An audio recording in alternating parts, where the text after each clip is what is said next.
14, 15, 16 வசனத்தை யாராவது சத்தமாய் வாசிக்கலாம்.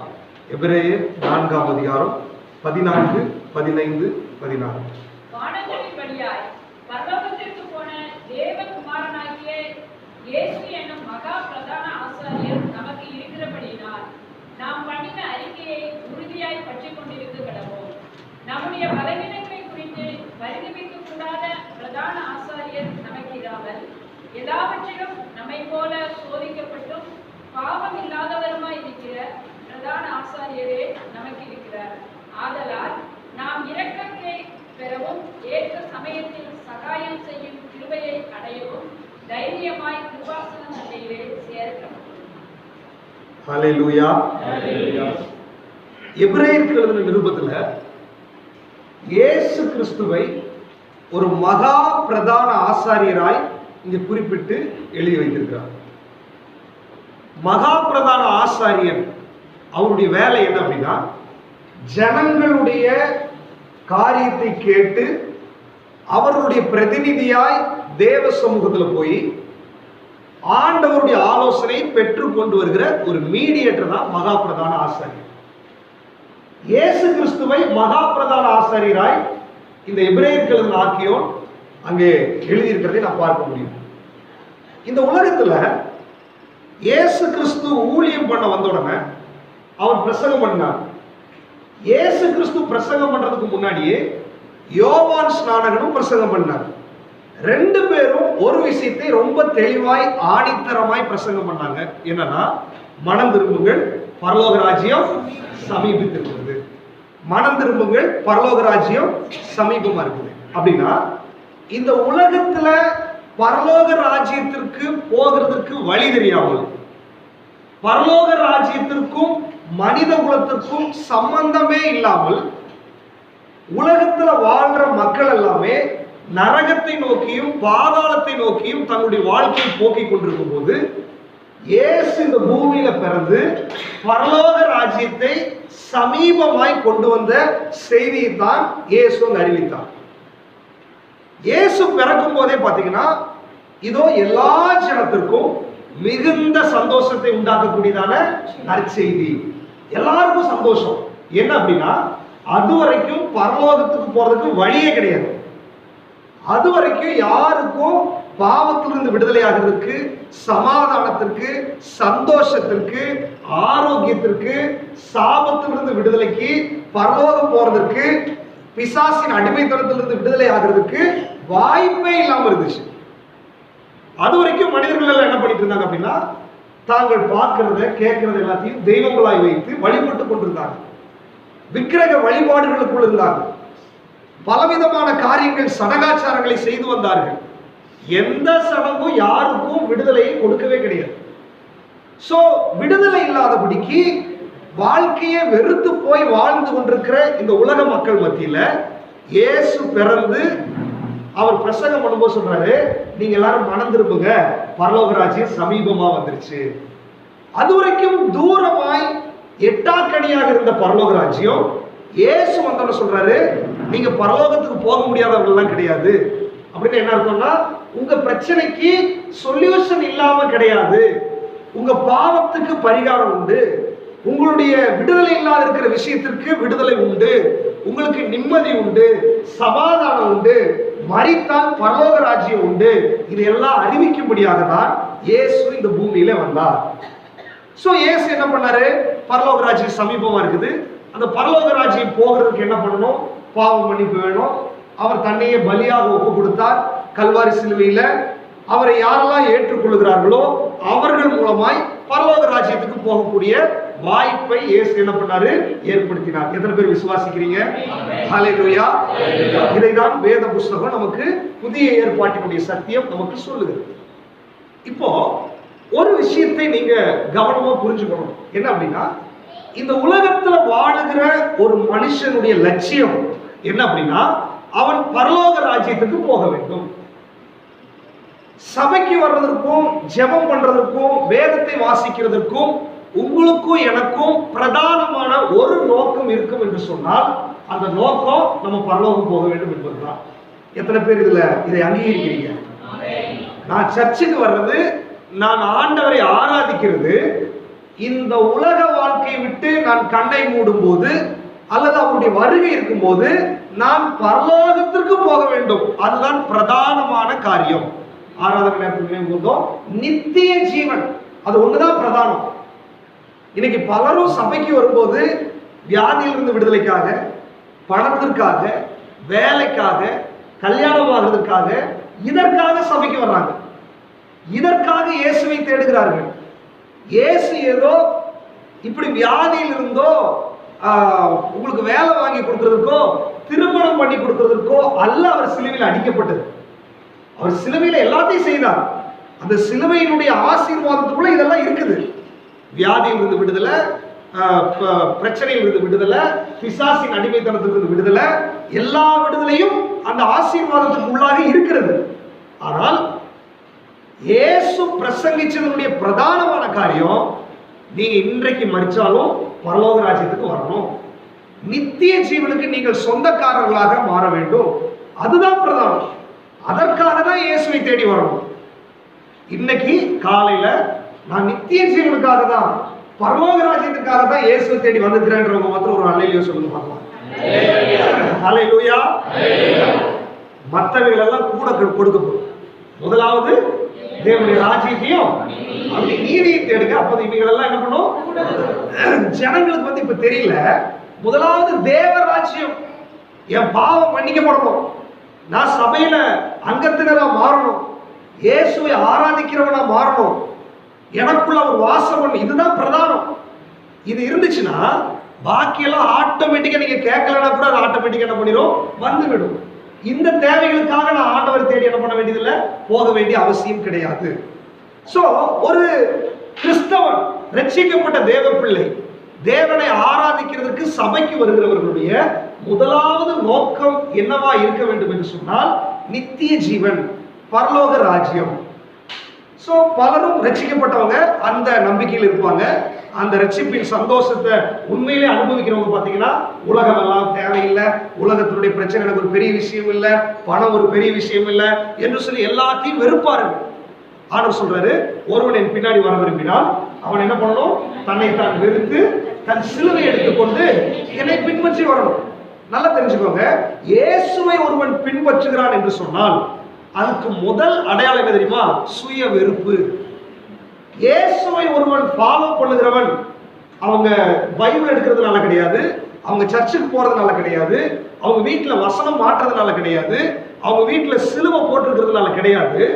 அவர்கள் கிறிஸ்தவர்கள் என்று அடையாளப்படுத்துகிறது என்ன அப்படின்னு சொன்னா சுய வெறுப்பு. இந்த உலகத்தினுடைய ஆசாபாசத்தின் மேல ஒரு வெறுப்பு வரணும். பணாசை இருக்கக்கூடாது, நகையாசை இருக்கக்கூடாது, பொருளாசை இருக்கக்கூடாது, மண்ணாசை, பெண்ணாசை, இந்த ஆசைகள் இவனை ஆளுகை செய்யாதபடிக்கு இதை எல்லாத்தையும் விட எனக்காக ஜீவன் கொடுத்த அவர் மட்டுமே எனக்கு பிரதானம் என்று சொல்ற உணர்வு ஒரு மனுஷனுக்குள்ள எப்ப வருதோ அவன்தான் கிறிஸ்தவன். ஆண்டவர் சொல்றாரு, என் பின்னாடி ஒருத்தன் வரணும்னு சொன்னா அவன் இப்படி வெறுத்து தன் சிலுவை எடுத்துக்கொண்டுதான் வர வேண்டும். சோ இப்படிப்பட்ட சுய வெறுப்பு நமக்குள்ள நடக்கல அப்படின்னு சொன்னா நாம் இன்னும் இயேசுவை பின்பற்றுகிறவர்களாக அல்ல, உலகத்தை பின்பற்றுகிறவர்களாக இருப்போம். நம்முடைய அநேக விடுதலைகளுக்கு, அநேக ஆசீர்வாத தடைகளுக்கு, அநேக பிரச்சனைகளுக்கு காரணம் என்ன தெரியுமா? இயேசுவை பிரதானமாக வைக்காம இன்னும் குடும்பத்தார் முக்கியம், இவங்களை திருப்திப்படுத்தணும், அவங்க என்ன சொல்லுவாங்க, பக்கத்து வீட்டுக்காரங்க என்ன சொல்லுவாங்க, ஃப்ரெண்ட்ஸ் என்ன சொல்லுவாங்க, மற்றவர்களை திருப்திப்படுத்தும்படியாகவே வாழ்ந்து வாழ்ந்து நம்முடைய ஆசீர்வாதங்களை இழந்திருக்கிற அநேக விசுவாசிகள் இன்றும் காணப்படுகிறார்கள். ஜெபிக்கலாம், உபவாசம் எடுக்கலாம், என்ன வேணாலும் பண்ணலாம். ஆனால் தேவன் எதிர்பார்க்கிற மாதிரி நம்முடைய வாழ்க்கை மாறாவிட்டால் தேவனிடத்திலிருந்து ஆசீர்வாதத்தை பெற்றுக்கொள்ள முடியாது. ஆனா ஆண்டவரே, இந்த உலகத்துல நீர் மாத்திரம் எனக்கு போதும் ஆண்டவரே, உலகம் எனக்கு வேண்டாம் ஆண்டவரே, உம்மை விட்டு உமக்கு விரோதமா செயல்படுறதுக்கு காரணமாக யாரா இருந்தாலும் பரவாயில்ல ஆண்டவரே, அது எந்த உறவா இருந்தாலும் பரவாயில்ல ஆண்டவரே, அது எனக்கு இரண்டாவது பட்சம் தான் ஆண்டவரே, நீர் தான் எனக்கு முதல் ஆண்டவரே, நீர் தான் எனக்கு முதல் பட்சம் ஆண்டவரே என்று சொல்லி யார் தன்னுடைய இருதயத்துல ஒரு தீர்மானம் எடுக்கிறார்களோ அவர்களுக்கு ஆண்டவர் தம்முடைய பொக்கிஷத்தை திறப்பார். ஹல்லேலூயா, ஹல்லேலூயா. இன்னும் நீங்க மற்றவர்களை திருப்திப்படுத்துகிறவர்களா இருப்பீர்கள் என்று சொன்னால், உங்க சொந்த பந்தங்களை, உங்க குடும்பத்தை, உங்க ஸ்டேட்டஸ இதெல்லாம் நீங்க பார்த்துட்டு இருந்தீங்கன்னு சொன்னா இயேசு கிட்ட இருந்து எந்த ஆசீர்வாதத்தை நீங்க என்ன பண்ண முடியாது, பெற்றுக்கொள்ளவே முடியாது. உங்களை வெறுக்கணும், ஒரு சுய வெறுப்பு நமக்குள்ள வர வேண்டும். அப்படிப்பட்டவர்கள் தான் உண்மையான கிறிஸ்தவர்கள். சரி, இப்போ இந்த உண்மையான கிறிஸ்தவர்களுடைய ஒரே லட்சியம் என்னன்னு சொன்னா பரலோக ராஜ்யத்துக்கு போக வேண்டும். சரிங்களா? இப்படி உண்மையா இருக்கிற கிறிஸ்தவர்கள் பரலோக ராஜ்யத்தை லட்சியமாய் வைத்து இந்த பூமியில சுய வெறுப்பு இதெல்லாம் வேண்டாம், இதெல்லாம் தூக்கி போட்டுறேன், இயேசுதான் எனக்கு முக்கியம், யார் என்ன சொன்னாலும் பரவாயில்ல, நான் ஆண்டவரை தான் தேடுவேன்னு சொல்லிட்டு ஒரு தீர்மானம் எடுத்து வர்றாங்க பாத்தீங்களா, அவர்களுடைய வாழ்க்கையில பரலோக ராஜ்யம் போக போறாங்க. உண்மைதான். அந்த பரலோக ராஜ்யத்தினுடைய சந்தோஷத்தை இந்த பூமியிலேயே அவர்கள் அனுபவிப்பார்கள். ஹல்லேலூயா, ஹல்லேலூயா. அதைத்தான் பரலோக ராஜ்யத்தை இந்த பூமியிலே அனுபவிக்கிறதுக்கு பெயர் தேவராஜ்யம். கிறிஸ்தவ வாழ்க்கையில பரலோகத்தினுடைய சந்தோஷத்தை இந்த பூமியில அனுபவிக்க முடியும். அப்படின்னா இப்ப பாருங்க, இஸ்ரவேல் ஜனங்கள்ல எகிப்திலிருந்து வெளியே வந்துட்டாங்க. ஆண்டவர் சொன்னாரு, பாலும் தேனும் ஓடுற கானான் தேசத்தை உங்களுக்கு நான் வாக்குத்தத்தம் பண்ணுவேன். சோ இவங்க பிரயாணத்தினுடைய லட்சியம் என்னன்னு சொன்னா கானான் தேசம். கானான் தேசம் 40 வருஷம் வனாந்தரத்துல நடந்து போறாங்க கானான் தேசத்துக்கு. நல்லா கவனிச்சு பாத்தீங்கன்னா, கானான் தேசத்துலதான் பாலும் தேனும் ஓடுகிறது. அவ்வளவு ஆசீர்வாதமான தேசம், அவ்வளவு செழிப்பான தேசம். ஆனால் இந்த வனாந்தரத்துல 40 வருஷம் பாத்தீங்கன்னா, பகலிலே மேகஸ்தம்பத்திலும் இரவிலே அக்கினி ஸ்தம்பத்திலும் வானத்து மன்னாவினால் போஷித்து அவர்களுக்கு கண்மலையை பிளந்து தண்ணீரை கொடுத்து அவங்க வஸ்திரம் பழமையாய் போகல, யாருக்கும் பலவீனம் வரல, யாருடைய பாதரட்சிகளும் தேயல. அப்படின்னா கானான் தேசத்தினுடைய ஆசீர்வாதத்தை வனாந்தரத்திலையும் அவர்கள் அனுபவித்தார்கள். எத்தனை பேர் விசுவாசிக்கிறீங்க? ஹல்லேலூயா. இதுதான் ஒரு கிறிஸ்தவ வாழ்க்கை. நம்ம பரலோகத்துக்கு போக போறோம். வெளிப்படுத்தின விசேஷம் சொல்லுகிறது, அங்க கண்ணீர் இல்ல, அங்க துக்கம் இல்ல, அங்க பாடுகள் இல்ல, வேதனை இல்ல, கடன் பிரச்சனை இல்ல, வேலை பிரச்சனை இல்ல, குழந்தைகளை வளர்க்கிற பிரச்சனை இல்ல, டெய்லி வீட்டு வேலை செய்யணுன்ற பிரச்சனை இல்ல, எந்த பிரச்சனையும் கிடையாது. எவ்வளவு நாள்? நித்திய காலமாய் யுகாயுகமாய் சந்தோஷமாய் வாழ போறோம் பரலோகத்துல. ஆனால் இந்த வனாந்தரமான இந்த பூமிக்குரிய வாழ்க்கையில அந்த பரலோக ராஜ்யத்துக்கு இன்னும் நம்ம போகல, பிரயாணமாய் போயிட்டு இருக்கிறோம். நான் உண்மையிலேயே ஒரு கிறிஸ்தவனாக, இயேசுவை பின்பற்றுகிறவனாக, உலகத்தை வெறுக்கிறவனாக, இந்த இயேசுவுக்காக எதை வேணாலும் வெறுக்கிறதுக்கு நான் தயார். இந்த இயேசுவுக்காக யார் எனக்கு முக்கியம் கிடையாது, நீங்க எப்பேற்பட்ட ஆளா இருந்தாலும் பரவாயில்ல, இயேசு தான் எனக்கு முக்கியம் என்று சொல்லி உள்ளத்துக்குள்ள ஒரு வைராக்கியத்தோடு அடியெடுத்து வைக்கிற ஒரு கிறிஸ்தவ மகனுக்கு மகளுக்கு அந்த பரலோக ராஜ்யத்தினுடைய சமாதானத்தையும் சந்தோஷத்தையும் இந்த பூமியிலேயே அனுபவிக்க முடியும். ஹல்லேலூயா, ஹல்லேலூயா. அப்படின்னா என்ன அர்த்தம்? அப்படின்னா பிரச்சனைகள் இல்லையா? வேதம் சொல்லுகிறது, உலகத்தில் உங்களுக்கு உபத்திரவம் உண்டு, உலகத்தில் அக்கினியின் அனுபவம் ஏற்படும். அந்த அக்கினி மற்றவர்களுக்கு சுடுகிற அக்கினியா இருக்கும், ஆனா உங்களுக்கு அதுல உலாவுகிற அக்கினியாய் மாறிடும். ஹல்லேலூயா, ஹல்லேலூயா. உண்மையான கிறிஸ்தவர்கள், உண்மையாய் தேவனுக்காக அர்ப்பணிக்கப்பட்டவர்கள், சாத்ராக் மேஷாக் ஆபேத்நேகோ அர்ப்பணிக்கப்பட்டவர்கள், அவங்க சொல்றாங்க, என்னுடைய ஆண்டவர் என்னை தப்புவிப்பார், அவர் தப்புவிக்கலனாலும் பிரச்சனை கிடையாது, நீ நிறுத்துற பொற்சிலை நான் என்ன பண்ண முடியாது, வணங்க முடியாது. ஒரு வைராக்கியம், நம்முடைய வாழ்க்கையில வைராக்கியம் வரணும். என்னுடைய ஆண்டவர் என்னை விடுவிப்பார், என்னுடைய ஆண்டவர் என்னை பாஸ் பண்ண வைப்பார், என்னுடைய ஆண்டவர் எனக்கு ஒரு திருமணத்தை நடத்தி வைப்பார், என்னுடைய ஆண்டவர் என் வாழ்க்கையில் என்னை உயர்த்துவார், என்னுடைய ஆண்டவர் என் கடன் பிரச்சனையை மாற்றுவார், என்னுடைய ஆண்டவர் இந்த போராட்டத்திலிருந்து விடுதலை கொடுப்பார் என்று சொல்லி உங்களுடைய பிரச்சனைகளுக்கு உள்ளாக தான் சத்துரு சோதனை கொண்டு வருவான். பார், இவ்வளவு பிரச்சனை இருக்குது, நீ ஜெபிச்சு என்ன பிரயோஜனம்? பார், இவ்வளவு போராட்டம் இருக்குது, நீ பைபிள் தூக்கிட்டு போய் என்ன பிரயோஜனம்? இவ்வளவு போராட்டம், இவ்வளவு பிரச்சனை. சத்துரு இந்த வார்த்தைகளை கொண்டு வந்து விசுவாசத்தை விட்டு வழி விலகி போக பண்ணும்படியாய் நம்மை தளர்த்துவான். ஆனா ஆண்டவர் என்ன எதிர்பார்க்கிறது தெரியுமா? சத்துரு இப்படி சொல்லும் போது, ஆமா எனக்கு பிரச்சனை இருக்குது, போராட்டம் இருக்குது, என்னுடைய ஆண்டவர் எனக்கு விடுதலை கொடுப்பா, அவர் விடுதலை கொடுக்கலனாலும் பரவாயில்ல, நீ நினைக்கிற மாதிரி என்னுடைய ஆண்டவர் நான் சந்தேகப்பட மாட்டேன் என்று சொல்லுகிற அளவுக்கு உங்க விசுவாசத்தினுடைய தரம் உயர்ந்துச்சுன்னு வச்சுக்கோங்களேன், பரலோகத்தை இந்த பூமியில அனுபவிக்க முடியும். ஹல்லேலூயா, ஹல்லேலூயா. அவர்களுக்காக தான் அக்கினி சூளையில தேவன் இறங்கி வருவார். தானியேல் பாருங்க, ஜெபிக்க கூடாது, அவன் என்னுடைய ஷெட்யூல் பிரகாரம் நான் ஜெபிச்சிருப்பேன், நீ சிங்க கவியில போட்டாலும் நான் ஜெபிப்பேன், நீ என்ன பண்ணாலும் நான் ஜெபிப்பேன். அவன் பாருங்க, சிங்க கவியில கூட கர்ஜிக்கிற சிங்கம் சுத்தி இருக்குது, போராட்டம் இருக்குது, ஆனா அவன் ஜெபிச்சா ஆவியானவர் அவனை பலப்படுத்தினார். அந்த இடத்துல சிங்கங்களுடைய வாயை அடைத்தார். ஏசாயால வாசிக்கிற 43ஆம் அதிகாரத்துல, நீ தண்ணீர்களை கடக்கும் போது அது உண்மையில் புரளுவதில்லை, நீ ஆறுகளை கடக்கும் போது அது உன்னை மேற்கொள்ளுவதில்லை, நீ அக்கினியில் நடந்தாலும் என்ன பண்ணுவ, வேகாதிருப்பாய், அக்கினி ஜுவாலை உன் பேர்ல என்ன பண்ணாது, பற்றாது. அதுதான் கிறிஸ்தவ வாழ்க்கையினுடைய அனுபவம். அதாவது பரலோகத்தை இந்த பூமியிலே அனுபவிக்கிற அனுபவம். ரோமர்ல வாசிக்கிறோம், தேவனுடைய ராஜ்யம் புசிப்பும் குடிப்பும் அல்ல, அது நீதியும் சமாதானமும் பரிசுத்த ஆவியினால் உண்டாகிற சந்தோஷம். அப்படின்னா எவ்வளவு பிரச்சனை வந்தாலும், எவ்வளவு போராட்டம் வந்தாலும், அவங்களுடைய உள்ளத்திற்குள்ளாக இருக்கிற சமாதானத்தையும் அவங்க முகத்தில் இருக்கிற சந்தோஷத்தையும் எந்த பிசாசாலும் தொட்டு பார்க்க முடியாது, எந்த சத்துருவாலையும் அதை அசைச்சு பார்க்க முடியாது. அந்த சந்தோஷத்தை தான் உங்களுக்கும் எனக்கும் தேவன் கொடுத்திருக்கிறார். ஹல்லேலூயா, ஹல்லேலூயா.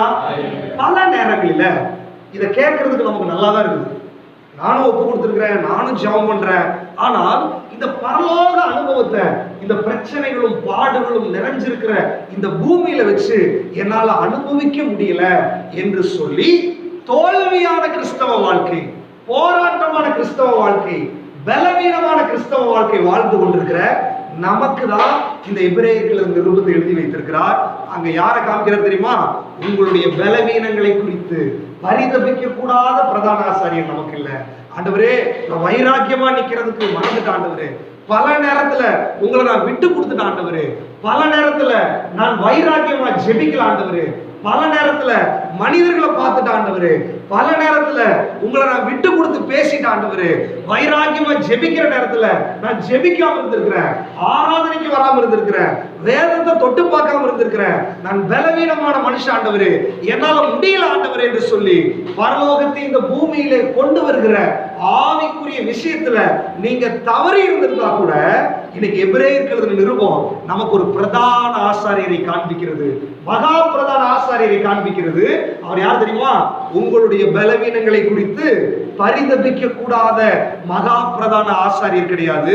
எல்லா விதத்திலும் நம்மை போல சோதிக்கப்பட்டு பாவம் இல்லாத இருக்கிற மகா பிரதான ஆசாரியர் நமக்கு உண்டு. ஹல்லேலூயா, ஹல்லேலூயா. எல்லாரும் சொல்லுவீங்களா? என்னுடைய பலவீனங்களை குறித்து பரிதபிக்க கூடாத மகா பிரதான ஆசாரியர் எனக்கு இல்லை. எல்லா விதத்திலும் என்னை போல சோதிக்கப்பட்டு பாவம் இல்லாத இருக்கிற மகா பிரதான ஆசாரியராகிய இயேசு எனக்கு இருக்கிறார். இயேசு என்னுடைய பிரதிநிதியா இருக்கிறார். இயேசு எனக்கு பரிந்து பேசுகிறவராய் இருக்கிறார். இயேசு என்னை விடுவிக்கிறவராய் இருக்கிறார். இயேசு எழுந்தருளி இருக்கிறார். இன்றைக்கு அவர் இருக்கிறார். இயேசு ஜீவிக்கிறார். அதனால் நான் சோர்ந்து போவதில்லை, நான் துக்கப்பட வேண்டிய அவசியம் இல்லை. இயேசுவின் நாமத்தில் விடுதலை பெற்றுக் கொள்கிறேன். ஆமென், ஆமென், ஆமென். அப்படின்னா நமக்கு ஒரு ஆசாரியர் இருக்கிறார். உண்மையிலேயே இந்த வனாந்தரத்துல கானான் தேசத்தை அனுபவிச்சிருக்கணும். ஆனால் இந்த வனாந்தரம் நம்மை பலவீனப்படுத்தி விட்டது. இந்த வனாந்தரம் நம்மை சோர்வடைய பண்ணி விட்டது. இந்த வனாந்தரம் நிறைய நெருக்கங்களை நமக்கு கொண்டு வந்துருச்சு. இந்த நெருக்கத்தின் மத்தியில ஜெபிக்க முடியல, வேதம் வாசிக்க முடியல, ஆராதிக்க முடியல, சாட்சியா இருக்க முடியல, ஊழியம் செய்ய முடியல, பலவிதமான போராட்டம். நான் என்ன பண்றது ஆண்டவரே? முடியல ஆண்டவரே, சோர்ந்து போய் கிடக்குறேன். ஆண்டவர் சொல்றாரு, உன் பலவீனம் எனக்கு தெரியும். நான் உன்ன மாதிரி ஒரு மனுஷன் அந்த பூமியில் இருக்கேன். உன்னுடைய பசி எனக்கு தெரியும், உன்னுடைய குறைவுகள் எனக்கு தெரியும்.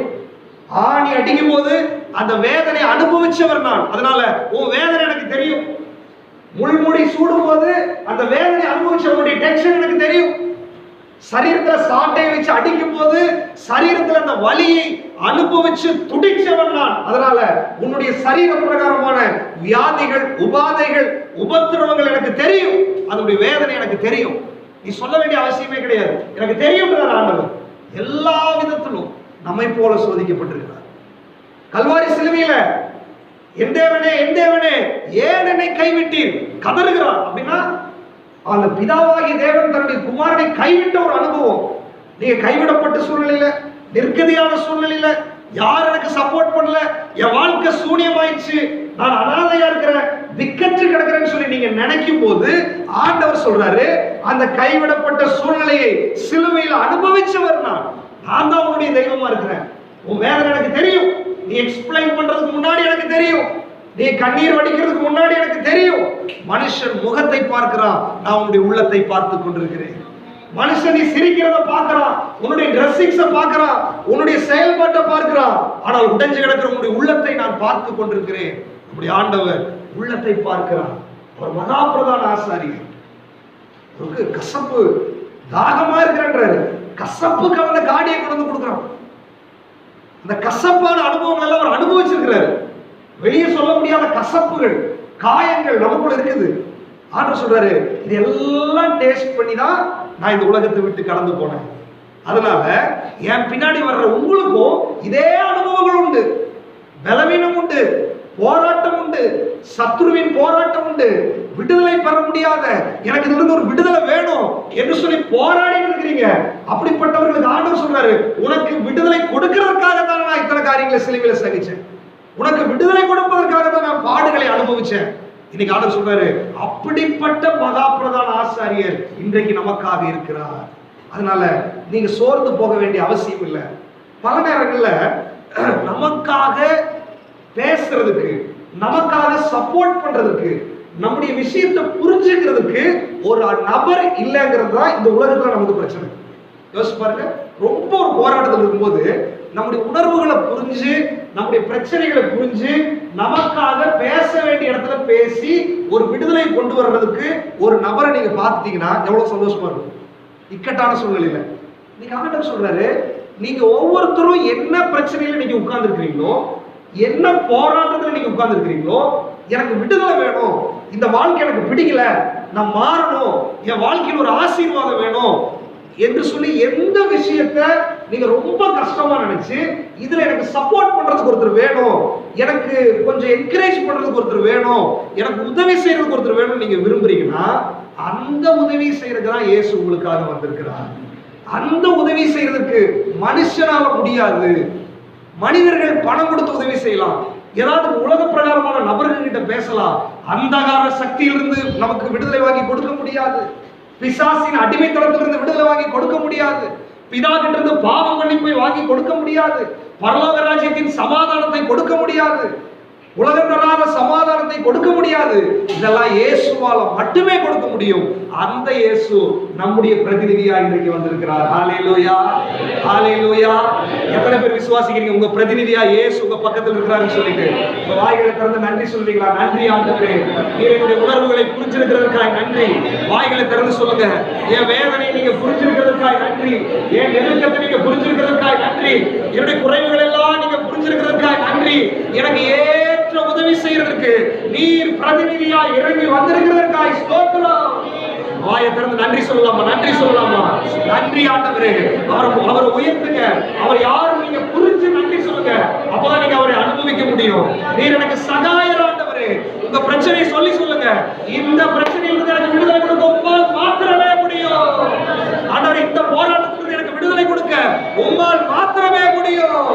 வேதம் சொல்லுகிறது, குமாரன் உங்களை விடுதலை ஆக்கினார், மெய்யாகவே விடுதலை ஆவீர்கள். இதுவரை விடுதலை பெறாத விஷயத்துல, இதுவரை போராடி கொண்டிருந்த விஷயத்துல இந்த குமாரனாகி இயேசு உங்களுக்கு விடுதலை கொடுத்தார். அது 100% விடுதலை. இன்னைக்கு வைராகியமா கேளுங்க, இயேசுவே தேவகுமாரனே, இந்த 100% விடுதலை எனக்கு வேணும் ஆண்டவரே. நீங்க தாகமா இருந்தால் இன்னைக்கு ஆண்டவர் உங்களுக்கு விடுதலை கொடுப்பார். நீங்க தாகமா இருந்தால் ஆண்டவர் இன்னைக்கு உங்களுக்கு விடுதலை கொடுப்பார்.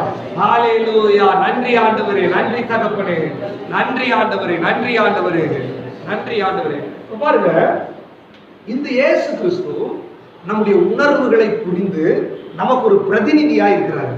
நல்லா தெரிஞ்சுக்கோங்க, இந்த இயேசுவை, அதனாலதான் புதிய ஏற்பாடு சத்தியமெல்லாம் என்ன சொல்லுதுன்னா, அவரை அறிகிற அறிவில நீங்க என்ன பண்ணுங்க, வளருங்க.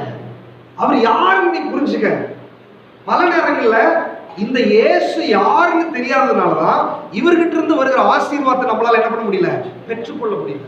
பிசாசு என்ன சொல்றான், போன வாரம் நீ அப்படி இருந்த, போன வாரம் நீ ஜெபிக்கல, போன வாரம் நீ சண்டை போட்ட, போன வாரம் தேவையில்லாதெல்லாம் பேசின, இப்போ வந்து நீ ஆராதனைக்கு வந்திருக்கிறியா, நீ வந்து ஆண்டவரை துதிக்கிறியா, நீ பாடுறியா, இதெல்லாம் கேள்வி நமக்குள்ள போட்டுட்டே இருப்போம். நம்மளும் என்ன பண்ணுவோம் தெரியுமா, ஆமா கரெக்ட் தானே, நமக்கு என்ன தகுதி இருக்குது, நமக்கு என்ன யோகியதை இருக்குது, அவனுடைய வார்த்தைக்கு அப்படியே கீழ்ப்படிச்சிடும். ஆண்டவர் சொல்றாரு, உன் பலவீனம் எனக்கு தெரியும், தைரியமாய் கிருபாசனம் தண்டிக்கு வா, தைரியமா வந்து நீ ஆராதனை பண்ணு, தைரியமா அப்பா பிதாவை நீ கூப்பிடு. யாரோட சத்தத்துக்கு நம்ம செவி கொடுக்குறோம்?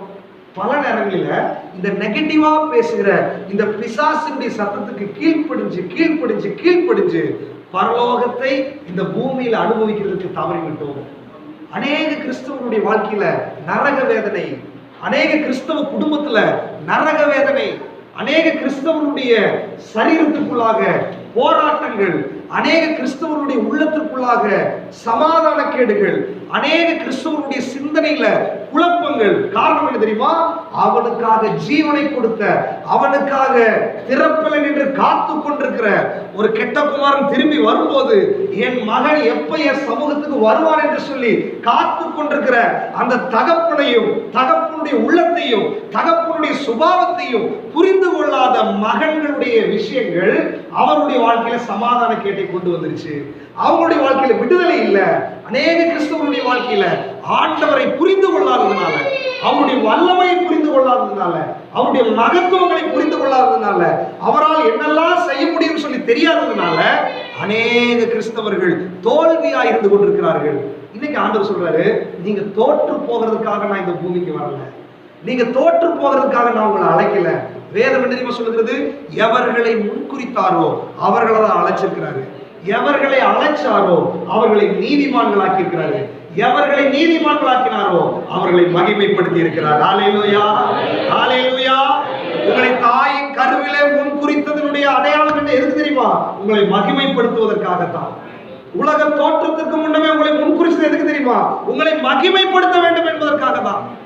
இன்னைக்கு நாம் மகிமைப்பட முடியாதபடிக்கு, அவருடைய மகிமை நமக்குள்ள வெளிப்பட முடியாதபடிக்கு, அவருடைய வல்லமை நம்முடைய வாழ்க்கையில நம்ம குடும்பத்துல வெளிப்பட முடியாதபடிக்கு சத்துரு எவனை விழுங்கலாம்னு சொல்லி வகை தேடி சுற்றி திரிந்து கொண்டிருக்கிறவன் பலவித பிரச்சனைகளினாலே நம்மை பலவீனப்படுத்தி கொண்டே இருக்கிறான். இன்னைக்கு ஆண்டவருக்கு ஒரே ஒரு ரெக்வெஸ்ட் தான், நான் வந்தது பரலோக ராஜ்யத்தை உங்க பக்கத்துல கொண்டு வந்தேன். பரலோக ராஜ்யத்தை பக்கத்துல கொண்டு வந்தேன் என்ன அர்த்தம்? நீ பரலோகத்தை இந்த பூமியில அனுபவிக்க முடியும். உன் வீட்டுல சாப்பாட்டுக்கு வழி இல்லாம இருக்கலாம், உன் வீட்டுல குடிகார கணவனா இருக்கலாம், மனைவி பிரச்சனையா இருக்கலாம், கடன் பிரச்சனையா இருக்கலாம், வியாதிகளா இருக்கலாம், நெருக்கங்களா இருக்கலாம், உபத்திரவமா இருக்கலாம். அதற்கு மத்தியிலேயும் நீ பரலோகத்தின் சமாதானத்தை அனுபவிக்க முடியும், பரலோக சந்தோஷத்தை நீ அனுபவிக்க முடியும். இந்த உலகத்துல உபத்திரவம் உண்டு. புதிய ஏற்பாட்டு நிருபங்கள் எல்லாம் நீங்க எடுத்து பாருங்க.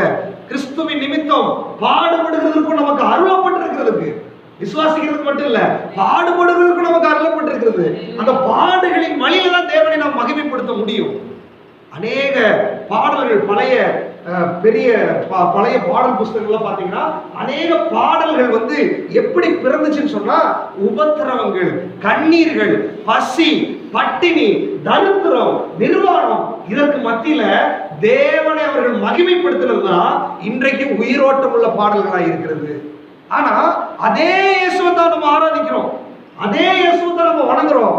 சின்ன சின்ன பிரச்சனைக்கு முகம் வாடுகிறது, சின்ன சின்ன போராட்டத்திற்கு தளர்ந்து போகிறோம், சின்ன சின்ன பிரச்சனை வந்த உடனே இந்த வாரம் சர்ச்சுக்கு போக வேண்டாம்னு ஒரு முடிவு பண்றோம், சின்ன சின்ன பிரச்சனை வந்த உடனே பைபிள் வாசிக்கிறது இல்ல, தேவனை விட்டு விலகுகிறோம். சத்துரு எவ்வளவாய் நம்மை கையில பிடிச்சிருக்கா பாத்தீங்களா? ஆண்டவருடைய பிள்ளைகளா இருந்துட்டோம், நம்மை சத்துரு இயக்கி கொண்டிருக்கிறான்.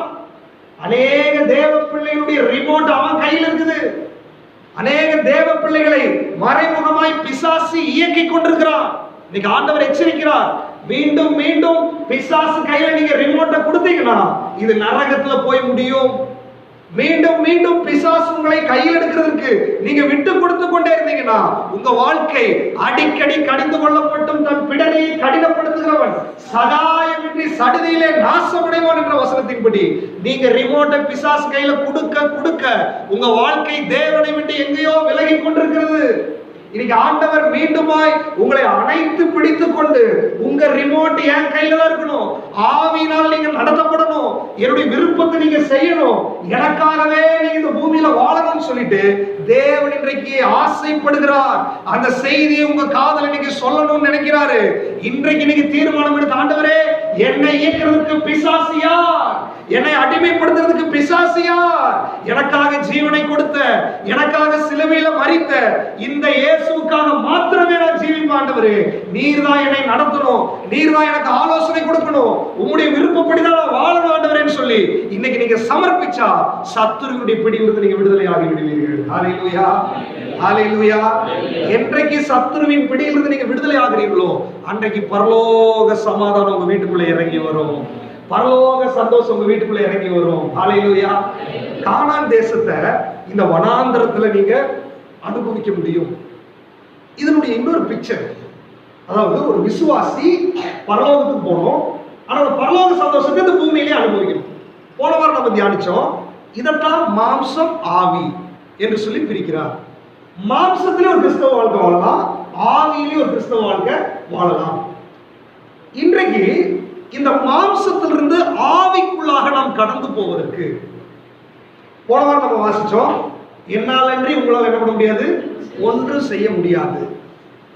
உன்னத பாட்டின் புஸ்தகத்தில் வாசிச்சோம், என்னை இழுத்து கொள்ளும் ஆண்டது, என்னால வர முடியாது.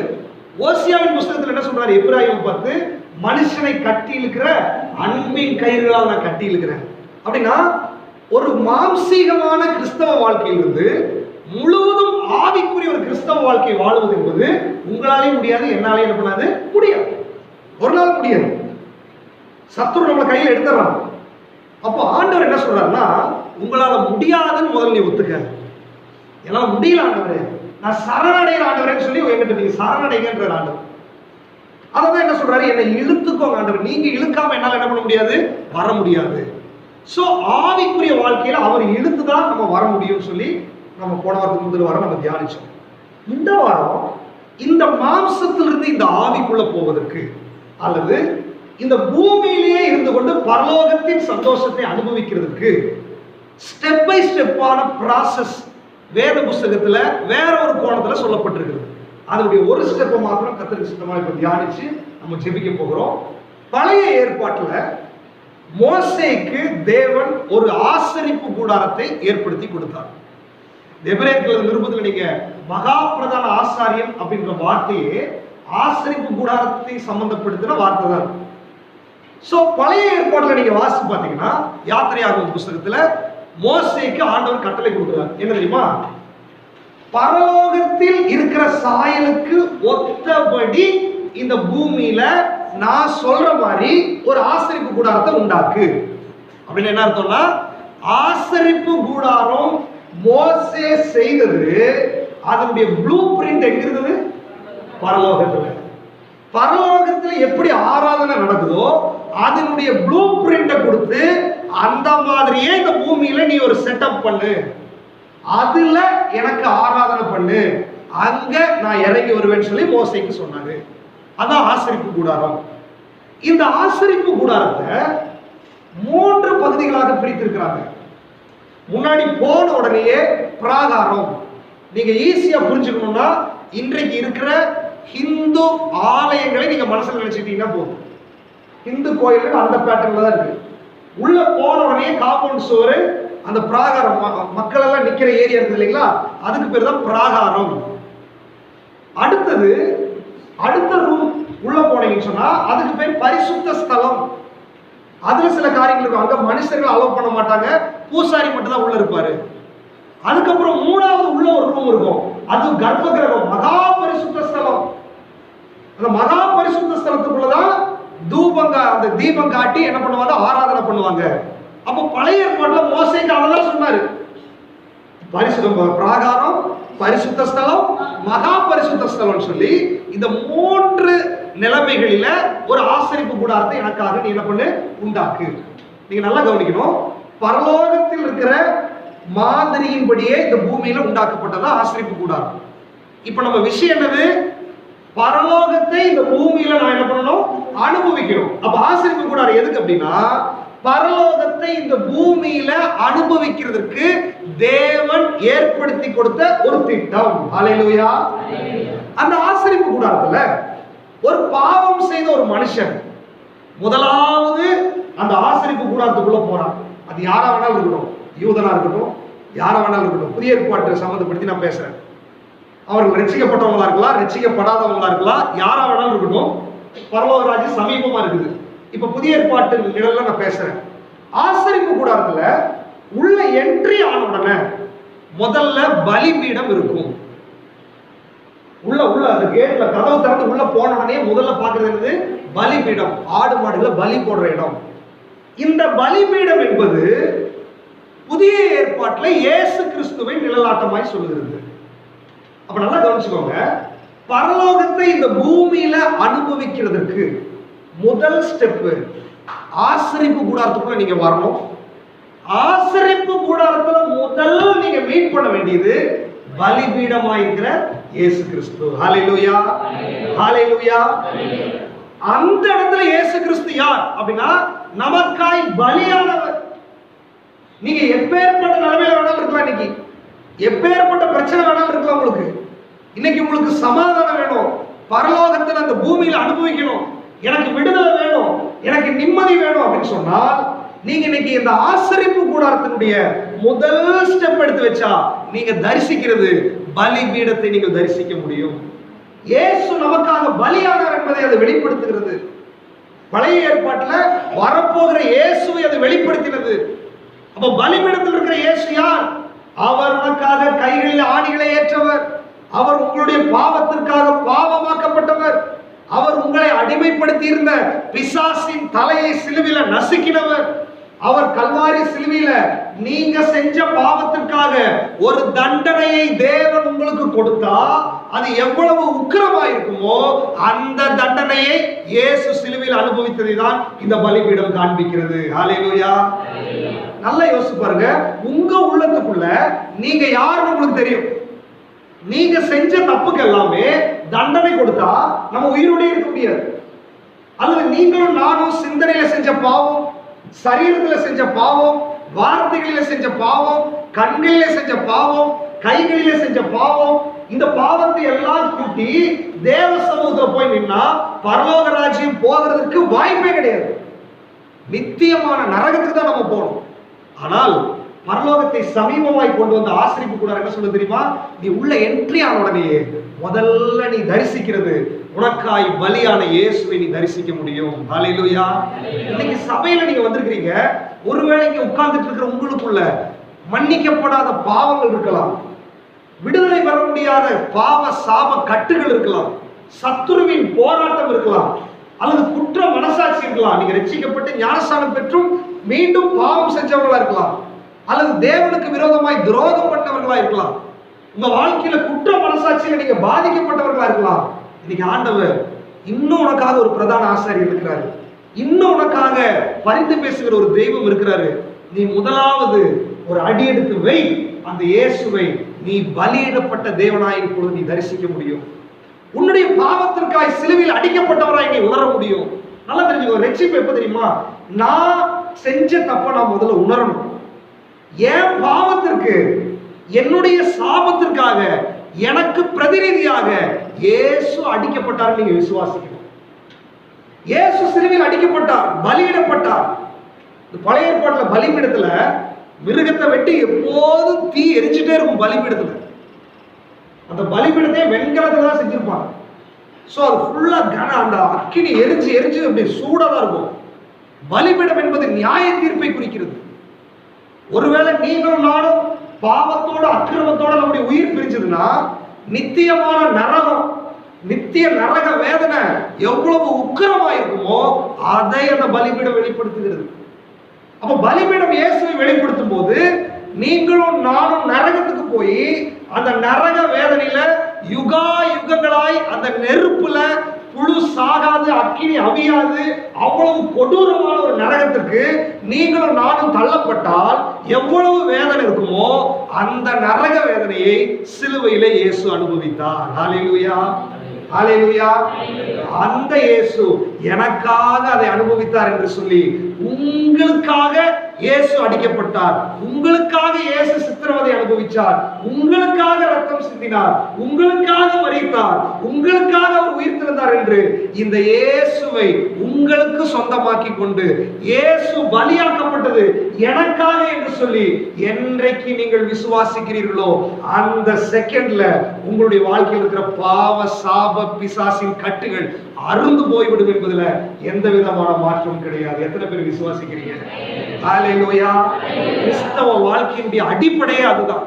இன்னைக்கு ஆண்டவர் சொல்றாரு, விடுதலை பெறாத பிரச்சனைகளுக்குள்ள பிசாசின் போராட்டமா இருக்கலாம், பாவமா இருக்கலாம், விட முடியாத பாவமா இருக்கலாம், என்ன பிரச்சனை வேணாலும் இருக்கலாம், வியாதியா இருக்கலாம். இன்னைக்கு ஒரு நற்செய்தி உங்களுக்கு.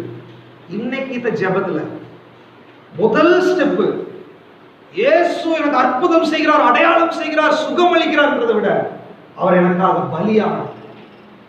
என்னுடைய வேதனைகளுக்காக நான் இப்பொழுது விடுதலை பெற முடியாதபடிக்கு, நான் இப்பொழுது ஆசீர்வாதத்தை பெற முடியாதபடிக்கு, என் வாழ்க்கையில சத்துரு போராடுறானே, என் வாழ்க்கையில பாவத்தினுடைய போராட்டம் இருக்குது, என் வாழ்க்கையில விடுதலை இல்லையே, சிந்தனையில பரிசுத்தம் இல்லையே, என்னுடைய நாவில பரிசுத்தம் இல்லையே, எனக்கு ஒரு விடுதலை வேண்டும் என்று ஆழமாய் நீங்க விசுவாசிச்சா, ஆழமாய் உங்களுக்கு ஒரு தாகம் இருந்தால் ஆண்டவர் சொல்றாரு, தாகம் உள்ளவன் எவனோ அவனின் இடத்தில் வந்து பாடுவாங்க. உனக்கு தாகம் இருக்குதா? விடுதலை யாருக்கு தெரியுமா? தாகம் உள்ளவர்களுக்கு தான் விடுதலை. ஏனோ தானோ உட்கார்ந்துட்டு இருக்கிறவர்கள் வருஷ கணக்கில் உட்கார்ந்தாலும் விடுதலை நடக்காது. ஆனால் தாகத்தோடு உட்கார்ந்து இருந்தீங்கன்னா உங்களுக்கு விடுதலை நடக்கும். எத்தனையோ பேர் இருந்தாங்க, ஒரு குருடன், இயேசுவே தாவீதின் குமாரனே எனக்கு இறங்கும்னு சொல்றான். எல்லாரும் அதட்டுறாங்க, பேசாம இரு. ஆனா ஆண்டவர் சொல்றார், அவன் சத்தத்தை கேட்டாரு, அவனை கூட்டுவான். அவனுக்கு என்ன பிரச்சனை? எத்தனையோ பேர் இருக்கலாம், யார் கத்துனாலும் அவனுக்கு தான் விடுதலை. எத்தனையோ பேர் இருக்கலாம். எனக்கு அருமையானவர்களே, இன்னைக்கு ஆண்டவர் உங்களுக்கு விடுதலை கொடுக்கணும்னு நினைக்கிறாரு. பரலோகத்தை இந்த பூமியில நீங்க அனுபவிக்கணும்னு நினைக்கிறாரு. உங்க வாழ்க்கையில நீங்க ஒரு சமாதானத்தை கொடுக்கணும்னு நினைக்கிறாரு. உன் பிரச்சனை என்னவா வேணாலும் இருக்கலாம். இது சின்ன பிரச்சனை, இதெல்லாம் ஆண்டவர்கிட்ட சொல்லவா? பரவாயில்ல. ஐயோ இவ்வளவு பெரிய பிரச்சனை, அதையும் சொல்லுங்க. ஐயோ நான் இவ்வளவு கேவலமா இருக்கிறேனே, யார்கிட்டையும் சொல்லாதீங்க. இந்த ஆண்டவர்கிட்ட திறந்த புத்தகமா இருங்க. இருதயத்தை எப்பொழுது ஆண்டவருக்கு முன்பாக நீங்க திறக்கிறீர்களோ, உங்களுடைய அந்தரங்க வாழ்க்கையை குறித்து என்னைக்கு இயேசு கிட்ட நீங்க ஓப்பனா பேசுறீங்களோ அன்றைக்கே உங்க பிரச்சனைக்கு முடிவு வந்து விட்டது என்று அர்த்தம். ஹல்லேலூயா. வேதம் சொல்லுகிற தன் பாவங்களை மறைக்கிறவன் வாழ்வடைய மாட்டான், அவைகளை அறிக்கை செய்து விட்டு விடுகிறவனோ இரக்கம் பெறுவான். இன்னைக்கு இரக்கத்தை பெறணும்னு சொன்னா வேதம் அதான் சொல்லுகிறது, நீங்கள் இரக்கத்தை பெறவும் ஏற்ற சமயத்துல சகாயம் செய்யும் கிருபை அடையவும் தைரியமாய் கிருபாசன தண்டையில கடந்து வாங்க. இன்னைக்கு ஆண்டவர் இங்க இருக்கிற சிலரை நேசிக்கிறார். இன்னைக்கு ஆண்டவர் இங்க இருக்கிற நம்ம எல்லாரையும் நேசிக்கிறார். பலரும் கட்டப்பட்ட அனுபவத்தில் இருக்கிறீங்க. பலருடைய கிறிஸ்தவ வாழ்க்கை அடுத்த ஸ்டெப்புக்குள்ள போக முடியல.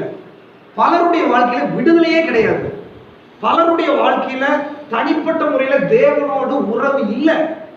பலருடைய வாழ்க்கையில ரகசிய பாவங்கள், பலருடைய வாழ்க்கையில சத்துருவினுடைய போராட்டங்கள், பல விதத்துல கட்டப்பட்டிருக்கிறோம். ஆனா ஆண்டவர் இன்னைக்கு நமக்கு ஒரு பிரதிநிதியா, மகா பிரதான ஆசாரியராய், உன் பிரச்சனைக்காக பேசுறதுக்கு நான் இருக்கிறேன், உன் பிரச்சனைக்காக பரிந்து பேசுறதுக்கு நான் இருக்கிறேன், உனக்கு சப்போர்ட் பண்றதுக்கு நான் இருக்கிறேன். நானும் உன்ன மாதிரியே இந்த பூமியில் இருந்தேன், நானும் உன்ன மாதிரியே பிசாசின் சோதனையில் அகப்பட்டேன். ஆனால் நான் ஜெயித்தவராக இங்க வந்திருக்கிறேன், தோற்று போனவரா கிடையாது. நான் ஜெயித்ததுனால உனக்கும் ஜெயத்தை கொடுக்கணும்னு சொல்லி நான் இங்க வந்திருக்கிறேன்னு சொல்லி இயேசு இந்த இடத்துல வந்திருக்கிறார். நீங்க யாரெல்லாம் விசுவாசிச்சு இந்த இயேசு ஜெயிச்சதுனால எனக்கு விடுதலை கொடுக்கிறதுக்கு இவரால் முடியும் என்று சொல்லி நீங்க இன்னைக்கு விசுவாசிச்சா, எவ்வளோ பெரிய போராட்டமா இருந்தாலும், எவ்வளோ பெரிய கட்டா இருந்தாலும் இன்னைக்கு விடுதலை கொடுக்கிறதுக்கு இந்த இயேசு ஆயத்தமா இருக்கிறார். எத்தனை பேர் விசுவாசிக்கிறீங்க? ஹல்லேலூயா, ஹல்லேலூயா, ஹல்லேலூயா.